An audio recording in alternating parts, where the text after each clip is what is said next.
You know, there are some stories that just, they stick with you. And Jeremy Renner's accident, well, that's definitely one of them. It felt really powerful, very human. Absolutely. We all saw the headlines, right? Maybe caught bits of the interviews.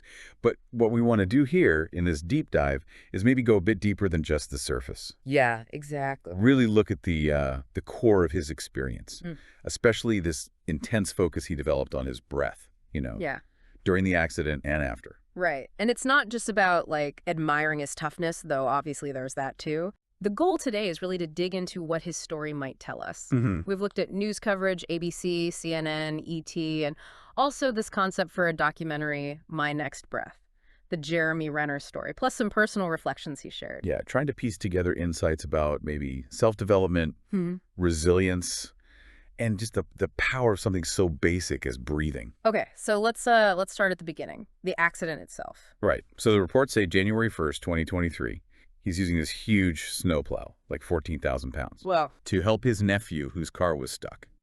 A massive machine. and then just like that, everything changes. He gets out, checks on his nephew, and the plow starts sliding on its own.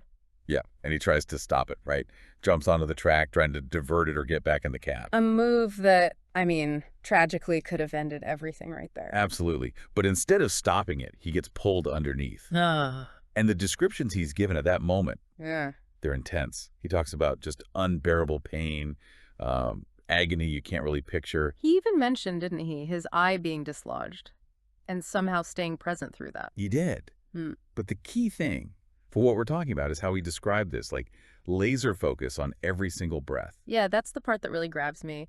In the middle of all that chaos, that trauma, his mind just locks onto breathing. Mhm. He had this declaration inside him like, I cannot go out like this, a total refusal to give up. Exactly. And he said, in that moment, all he felt he had was the breath he was taking right then and the sheer will to take the next one.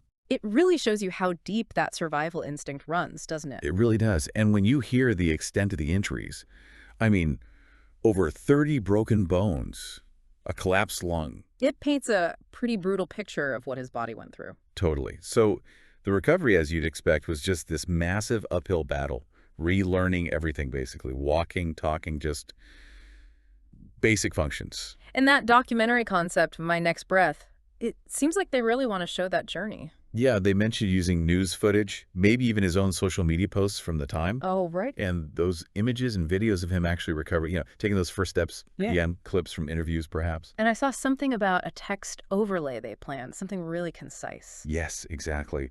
Really powerful. It apparently reads, Jeremy Renner, 14,000 pounds, Mm. one breath at a time. Wow. That just, it hits hard. It really distills that focus, doesn't it? It really does. But, it feels like there's more to it than just the physical recovery, incredible as that is. There's a sort of deeper layer here. Like a spiritual element almost. Perhaps, yeah. One of the sources we looked at actually brought up Genesis 2.7, the idea of God breathing life into Adam. Ah, connecting breath directly to life, to spirit. Exactly. And Renner's focus on his breath in that near-death moment, it suggests maybe an intuitive grasp of that connection. Like on some fundamental level, he knew breath was life. And the documentary concept seems to pick up on that shift in, like, identity, too, using quotes from him. Right, like that one, I wasn't Hawkeye. I was a father with a walker. Yeah. That really strips away the public persona, the superhero role, gets down to the human being in that vulnerable state. Totally. And another one they mentioned, healing wasn't heroic.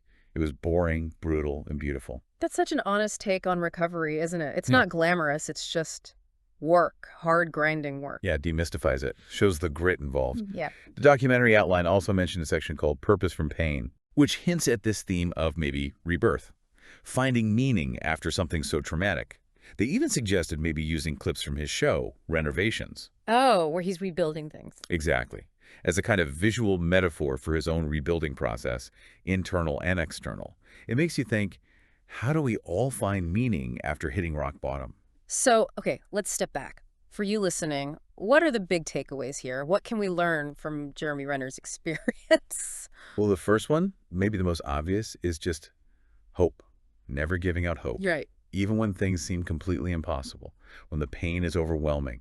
His story is just a huge testament to that human capacity to endure, to heal. And the breath focus, that Yeah. seems key. It becomes this anchor. Absolutely. In those really extreme moments when everything's falling apart, just the simple act of breathing in and out one after the other, it's a way to stay present, a Yeah. focal point. Like a lifeline. Exactly. A lifeline in the storm.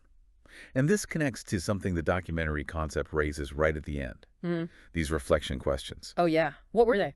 Things like, who are you when the roles fall away? You know, when your job, your status, even your physical self is challenged. What's left? That's deep. And tied to that, what does your next breath look like? It's sort of asking you to be present with that fundamental act right now. And they plan to use visuals to reinforce that, like breath in cold air, sunrises. Meditative kind of visual, Okay. slow inhales, exhales, Yeah. all bring it back to the breath. And then that final quote they intend to use. Which was? Your next breath might not be heroic, but it might be the one that saves you. Wow. Just keep going. One breath literally saving you. It's simple but profound, isn't it? Mhm. And it kind of echoes that other sentiment we saw from Trinity Worship Center, hope never dies. Right. And take a breath. God is in it. Yeah. That idea that even when we feel most alone or broken, there's strength available, connection. It starts with just noticing your own breath. So as we wrap up this deep dive, maybe something for you to think about is this. Reflect on a time you felt totally overwhelmed, just crushed by a challenge. What would it have felt like in that moment to consciously focus just on your next breath, just that one simple thing? Yeah. How might that have shifted things, Mhm. even slightly? Exactly. Maybe just take a moment, even now, to consider your own breath. It's Yeah. always there. Always. And maybe think about its potential, not just for survival, but for resilience, for focus, for just being here now.